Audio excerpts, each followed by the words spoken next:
Olá, bom dia, meus amiguinhos e seguidores do canal da Tia Chiquita. Hoje a Tia Chiquita não vai contar histórias. Tia Chiquita vai falar sobre a história do nosso folclore aqui no Brasil. Como ele se originou. Vamos lá? O folclore teve origem no idioma inglês. É uma palavra assim, com aportuguesamento. Folk, que significa povo, e lore, conhecimento ou saber, que juntando essas palavras ficaria saber tradicional de um povo. A história do folclore, ela está vinculada à antropologia e estuda o conhecimento do homem e da humanidade, dentro de vários aspectos, incluindo a cultura. O estudo nessa área começa a surgir no século XVIII e começam a ser fato bem sistematizado ou colocado em ordem ou em acordo nessa época, no século XVIII.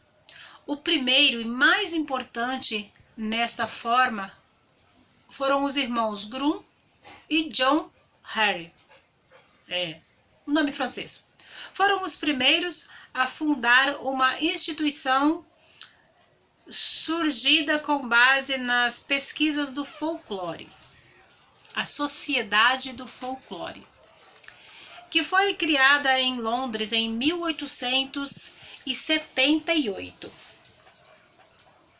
Lá eram definidos quais assuntos poderiam ser relacionados como folclore. Tipo, foi debatidos os mitos, contos, histórias populares, festas, crendices, rituais de magias, bruxarias, dialetos, expressões populares, coisas do tipo eram parte do folclore de um povo, da cultura de um povo.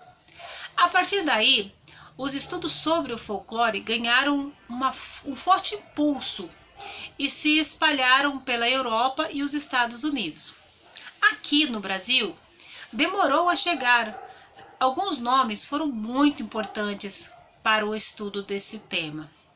Por exemplo, o Luiz Câmara Cascudo, o Mário de Andrade, o Florestan Fernandes.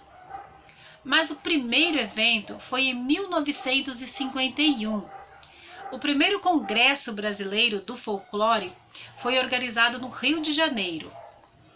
Aqui no Brasil, surgiu por meio de decretos assinados pelo então presidente Humberto Castelo Branco, em 1965.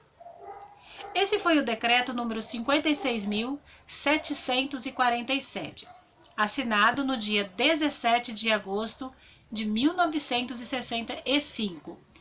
E nele constava que o decreto, artigo 1º, será celebrado anualmente a 22 de agosto em todo o território nacional o Dia do Folclore.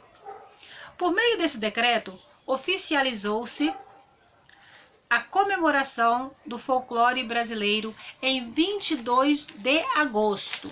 O objetivo era incentivar os estudos nessa área, assim como de garantir a preservação do patrimônio do folclore do Brasil. Então, assim surgiu o folclore aqui no Brasil. Essa foi mais uma explicação da Tia Chiquita, mais um comentário sobre o nosso folclore. Espero que eu tenha ajudado em alguma coisa e que possa beneficiar nas escolas com o ensinamento das crianças da pré-escola, onde eles possam absorver